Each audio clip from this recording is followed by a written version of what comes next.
menjamak itu mengumpulkan dua sholat, zuhur dengan asar, isya dengan maghrib, jamak. Kalau mengkosor itu sholat yang 4 jadi 2. Anda hafal sholat yang 4 rakaat apa? Duhur, subuh, Anda bilang subuh, 4 rakaat subuh nih. Duhur, asar, isya, nggak ada subuh. Itu saja yang dirubah jadi 2 rakaat. Adapun niatnya nggak usah susah-susah. Dalam hati pakai bahasa Jawa, Allah faham. Allah ya Allah, sholat duhur 2 rakaat kosor ya Allah. Allahu Akbar, ngerti nggak apa yang usul? Gara-gara nggak bisa niatnya itu lu juga bermasalah itu. Allah Maha tahu, langsung aja ya Allah saya mau sholat duhur kosor 2 rakaat jamaah sama ini. Allahu Akbar, sah. Jadi mempermudah ini penting.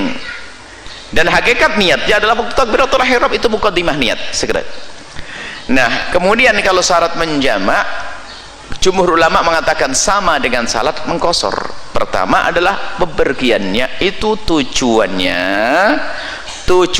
itu mencapai 84 km, biarpun kita perjalanannya belum sampai. Misalnya kita tinggal di Cirebon, orang Malaysia tidak tahu Cirebon, anggap saja Anda tinggal di Johor. Anda tinggal di Johor, kirian orang Cirebon tidak tahu Johor, bingung saya.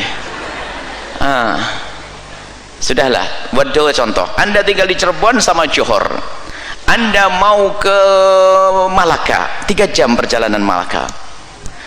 Anda mau ke Semarang, Malaka, Johor itu sama dengan Cirebon, Semarang, sudah kebayang ya? Baik, Anda tinggal di Johor, Anda tinggal di Cirebon, maka karena tujuan Anda itu lebih dari 84 kilo, maka Anda nanti di perjalanan disebut sebagai musafir yang boleh menjamak dan mengkosor. Kapan saya boleh menjamak dan kapan saya mulai boleh mengkosor? Anda boleh menjamak dan mengkosor kalau Anda sudah keluar dari tapal batas kampung Anda, balad kampung Anda. Jadi Anda keluar dari kampung Anda, di sana Anda ketemu musola, Anda sudah boleh menjamak dan Anda boleh mengkosor. Mungkin gambaran besarnya begini, Anda dari Cirebon berangkat jam 11 siang sebelum masuk waktu duhur. Dari Johor adalah jam 11 siang belum masuk waktu duhur, jam 10.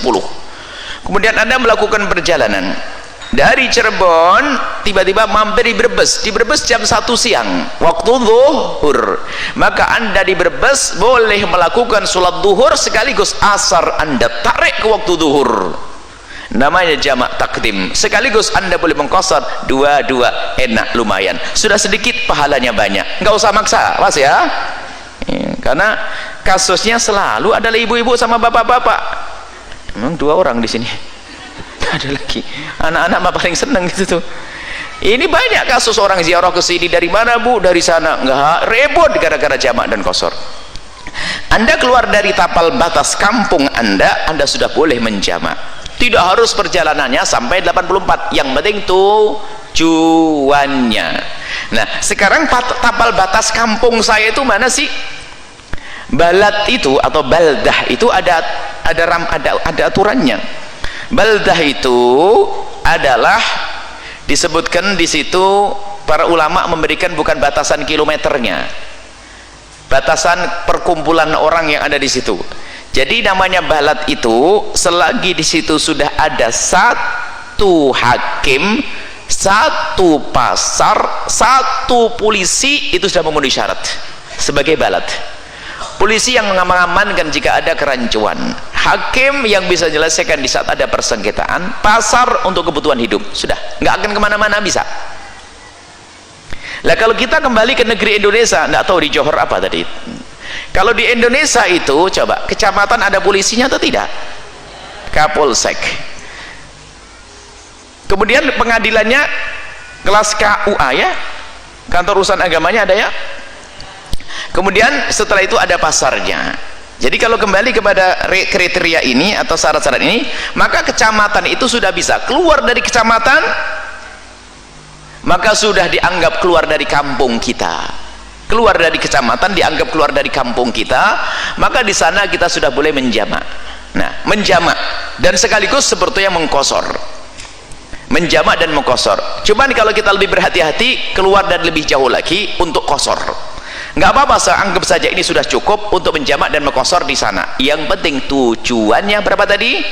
Lebih dari 84 km. Sepanjang perjalanan Anda pun boleh menjamak dan mengqasar. Biarpun Anda ibu-ibu jadi sopir bis setiap hari. Ibu sopir bis.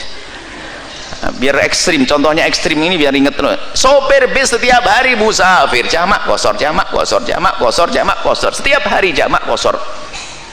Selesai. Kemudahan kok, jangan dipaksain. Kalau tidak ada kemudahan ini, sopir pada nggak sholat nanti. Alhamdulillah ngerti ilmunya dan harus sampaikan wong ini. Kok disembunyikan ilmu? Orang pada tidak sholat nanti. Ini menjamak seperti itu. Kemudian mengqasar. Ini cuman syarat-syarat. Ini gambaran secara umum. Nanti ada ini tidak jamak semuanya. Ini hanya jamak di atas saat macet saja. Cuma nanti syaratnya kalau jamak takdim, Anda mendahulukan, Anda jamak takdim, maka solat yang dahulu harus didahulukan. Anda mengumpulkan solat asar di waktu zuhur, maka syaratnya Anda harus solat zuhur duluan. Tidak boleh asar duluan, tidak sah. Harus solat zuhur duluan. Niatnya nggak harus pas waktu takbiratul ihram, yang penting di hati Anda niat, ya Allah sholat asar mau saya tarik ke waktu duhur. Ngomong gitu juga sah. Di dalam sholat ngomongnya dalam hati sah. Misalnya waktu sholat duhurnya Anda tidak niat jamak, Allahu Akbar, lupa niat jamak, tetap sah. Yang penting lintasan di dalam hati Anda masih berada di sholat yang pertama. Yang penting sebelum assalamualaikum, waktu tasyahud ingat, ya Allah saya belum niat tadi untuk menarik sholat asar ke waktu duhur. Langsung ingat, ya Allah duhur asar mau tarik ke waktu duhur, dilintaskan di hati saja, nggak usah ngomong, itu sah. Baru setelah itu assalamualaikum langsung berdiri. Nah yang kedua, syarat yang kedua, yang pertama lintasan niatnya di waktu sholat yang pertama. Syarat yang kedua bersegera, jangan makan bakso dulu langsung melakukan sholat, jangan lama-lama. Paling lama antara sholat yang pertama dan kedua adalah jeda ini tidak bisa digunakan untuk sholat 2 rakaat. Kalau sudah lebih untuk sholat 2 rakaat ringan, nggak sah, batal. Yang kedua nggak ada jamak lagi saat itu. Selesai. Ini gambaran, ini adalah sebetulnya nanti ada fikih khusus tentang jamak-jamak ini. Nanti yang penting mudah deh. Kalau jamak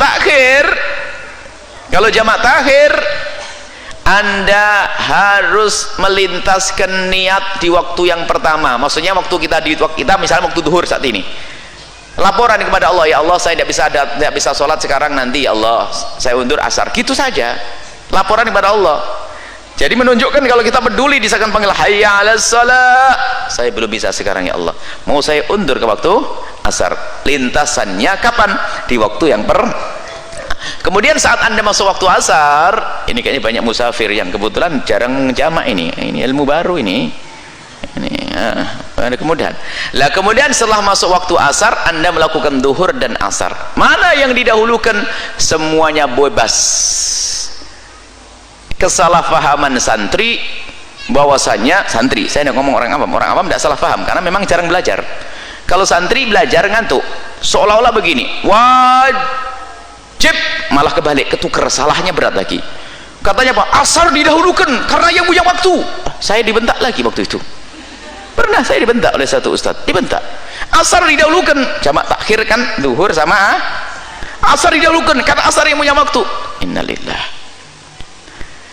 Boleh didahulukan mana saja, boleh asar dulu, boleh duhur dulu, kecuali jamak takdim nggak boleh, harus duhur duluan. Itu baru karena sahibatul waqt yang punya waktu. Kalau jamak takdim, kalau jamak takhir boleh yang asar didahulukan, boleh yang duhur didahulukan. Bahkan sebaliknya dari kesalahpahaman tadi, sunnahnya zuhurnya didahulukan sebelum asar. Ini yang saya tegurkan, ingatkan karena kesalahpahaman di sini. Jadi justru duhurnya didahulukan, bukan sahibul waktunya, bukan yang punya waktu. Karena apa? Tertib ini penting. Menurut Imam Abu Hanifah kalau nggak tertib nggak sah. Justru menurut Abu Hanifah kalau dibalik nggak sah. Tapi ingin salah pahaman santri malah kebalik. Bentak lagi pada suatu kita, ini sahibatul waqt, asar duluan ini karena yang punya waktu. Innalillah, ngaji dulu ya Ustadz. Kalau nggak ngaji ya repot.